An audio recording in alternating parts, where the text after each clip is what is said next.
नमस्कार प्रिय दर्शकों, आप सभी को राधे राधे। आज हम जानने वाले हैं कि हवन करते समय स्वाहा शब्द का उच्चारण क्यों किया जाता है अथवा स्वाहा क्यों बोला जाता है।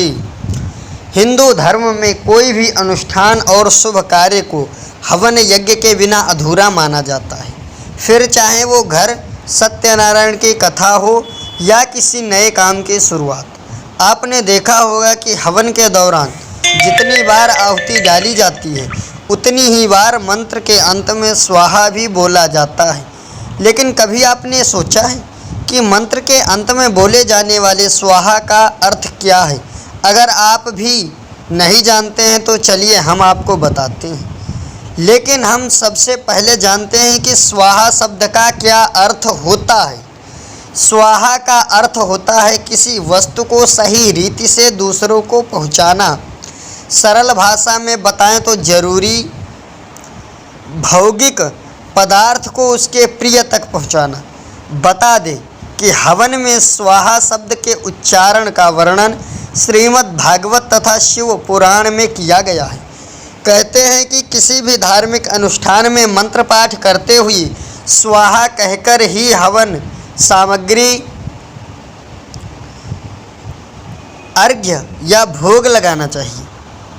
आपकी जानकारी के लिए बता दें कि वास्तव में स्वाहा अग्निदेव की पत्नी है, इसलिए हवन में हर मंत्र के बाद इनका उच्चारण किया जाता है।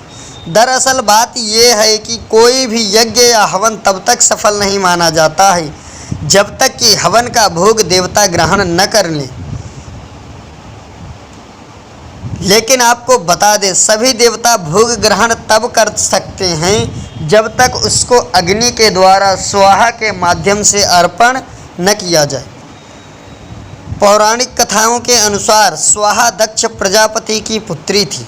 इनका विवाह अग्निदेव के साथ किया गया था। अग्निदेव अपनी पत्नी स्वाहा के माध्यम से ही हविष्य ग्रहण करते हैं।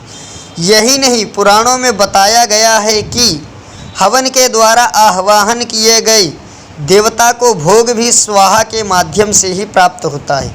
वही दूसरी पौराणिक कथा के अनुसार स्वाहा प्रकृति की ही एक कला है जिसका विवाह अग्नि के साथ देवताओं के आग्रह पर संपन्न हुआ था।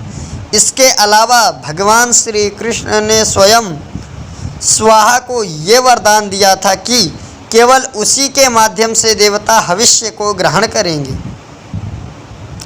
कर पाएंगे। अगर कोई भी मंत्र जाप के दौरान स्वाहा का उच्चारण नहीं करेगा तो उसका जप तप फलदायी नहीं होगा। यही कारण है कि हवन या यज्ञ के दौरान बोले जाने वाले मंत्र स्वाहा पर समाप्त होते हैं। धार्मिक मान्यताओं के अनुसार यज्ञ में हवन सामग्री के साथ खीर, पूड़ी और नारियल आदि चढ़ाया जाता है।